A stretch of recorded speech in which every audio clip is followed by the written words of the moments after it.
Hello' বন্ধুসকল, welcome back to my channel. আৰু মই আজি অন্য এটা ভিডিঅ' লৈ আপোনালোকৰ ওচৰলৈ আহিছোঁ, যিটো নেকি আৰ্মি ৱৰ্ম বুলি কয় আৰু অসমীয়াত সৰু পোক বুলি কয়। এইটো বহুত ভয়ানক হয়। মোৰ নিজৰ খেতি পথাৰত এই পোকটো লাগিছিলে, কিন্তু মই ইয়াৰ তাৰমানে প্ৰতিকাৰ কৰিবৰ কাৰণে অলপমান তাৰমানে অসন্মত হৈছিলোঁ আৰু নোৱাৰিছিলোঁ কৰিবৰ কাৰণে। খাই গৈছে মোৰ ভয় লাগি গৈ আছে। একেদিনাই বহুত খাই দিয়ে আৰু দেখিলে তাৰমানে একদম কপালত জ্বৰ উঠা নিচিনা তাৰমানে এটা তাৰমানে পৰিৱেশৰ সৃষ্টি হয়, যিটো নেকি বহুত এটা ভয়ংকৰ হয়। আৰু সেই গতিকে কৈছোঁ, এই পোকটো লাগিলে আপোনাৰ খেতি একদম নৰা চপাই গুৰি পৰ্যন্ত খাই দিব তাৰমানে। সেইটো কাৰণে বহুত সাৱধান, বহুত কেয়াৰফুল হ'ব লাগিব। আৰু এই যিটো নেকি আৰ্মি ৱৰ্ম, আপোনালোকৰ সুৰ পোক বুলি কয়। আৰু এই পোকটো মই দুটামান স্ক্ৰীনশ্বট মই দি দিম, আপোনালোকে চাই ল'ব। স্ক্ৰীনশ্বট মাৰি লৈ ল'ব আপোনালোকে, স্ক্ৰীনত দি দিম মই। আৰু আক্ৰান্ত পথাৰবিলাক একদম খাই পেলাই তাৰমানে। মই নিজে মোৰ খেতি পথাৰতে দেখিছোঁ, ইমান বেয়াকৈ খাব কিন্তু, আৰু জিন্দগীত গছজোপা উঠিব নোৱাৰে তাৰমানে, এনেকুৱা তাৰমানে।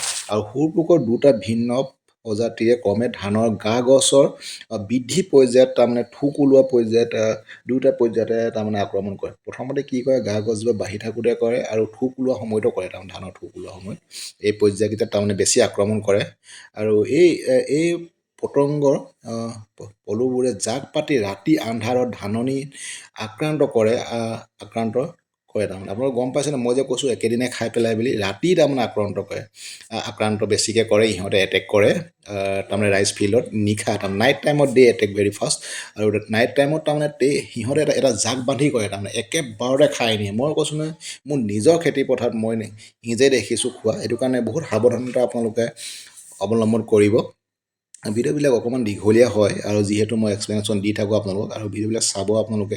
বহুত তাৰমানে আপোনালোকৰ ইম্পৰ্টেণ্ট এচেঞ্চিয়েল ভিডিঅ'বিলাকহে দিয়া থাকে মোৰ চেনেলত। আৰু মই কৈছোঁ নহয় আপোনালোকক, তেওঁলোকে দিনৰ ভাগত কি হয়, ধানৰ গছৰ গুৰিত লুকাই থাকে, একেবাৰে গুৰিত লুকাই থাকে তেওঁলোকে। আৰু তাৰমানে সেই পোককেইটা তেতিয়া আমি দেখা নাপাওঁ তাৰমানে। সেইটো কাৰণে ৰাতি সিহঁতে বেছিকৈ আক্ৰমণ কৰে। আৰু আক্ৰান্ত গছসমূহ গৰুৱে খোৱাৰ দৰে টকালি পেলায় তাৰমানে, একদম টকালি তাৰমানে। টকালি বুলি কৈছোঁ মই, একচুৱেলি অসমীয়াত আমি টোকালি বুলি কওঁ। টোকালি দিয়া নিচিনা কৰি পেলাই তাৰমানে। আৰু ঠোক ওলোৱাৰ পাছত আক্ৰমণ কৰি ঠোকবোৰ গুৰিতে কাটি পেলায় তাৰমানে। আৰু এতিয়া নেকি ঠোক ওলোৱা সময় হ'ব তাৰমানে, ফুল ফুলাৰ পিছত তেতিয়া কি হ'ব, ঠোকবিলাক ছিঙি দিব, আৰু কি হ'বনো, তেতিয়া আপোনালোকৰ অনিষ্ট হ'ব। আৰু বানপানীৰ পাছত অনাবৃষ্টিৰে এই পোকৰ বংশ বৃদ্ধিত অৰিহণা যোগায়। বানপানী হ'লে বেছি তাৰমানে হোৱা দেখা যায়।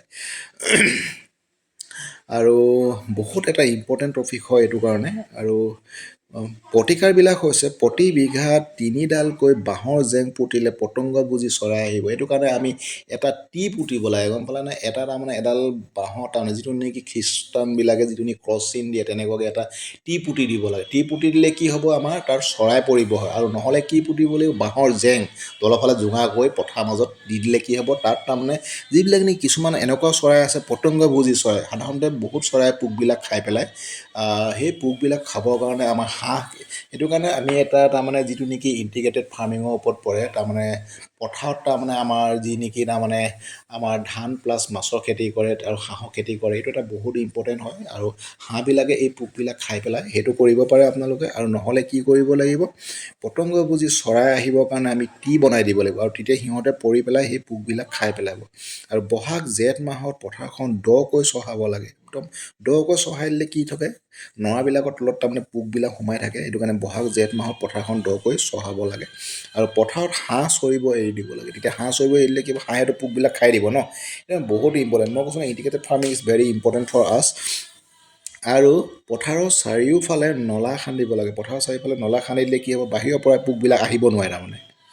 আৰু ফ্ল'বেণ্ডি MI 20%, WG 0.25 গ্ৰাম প্ৰতি লিটাৰ পানীত মিহলাই স্প্ৰে কৰিব লাগে। এইটো কি কৰিব লাগে, আপোনালোকৰ ফ্ল'বেণ্ডি MI 20% আৰু WG 0.25 গ্ৰাম প্ৰতি লিটাৰ পানীত হেৰি কৰি পেলাই আপোনালোকে স্প্ৰে কৰিব লাগে, তেতিয়া সুফল পাব। আৰু যদি তাতো সুফল নাপায়, তেতিয়াহ'লে আপোনালোকে মোক কল কৰিব, কমেণ্ট কৰিব, মোৰ ভাগত ফোন নাম্বাৰ দিয়া থাকে। তেতিয়া মই আৰু কিছুমান কেমিকেল আছে, এইবিলাক দি দিম মই, আৰু সেইবিলাকৰ পৰা আপোনালোকে লাভৱান হ'ব, বা আপোনালোকৰ কিয়নেছ হ'বই, মই গেৰাণ্টি দিম 100%।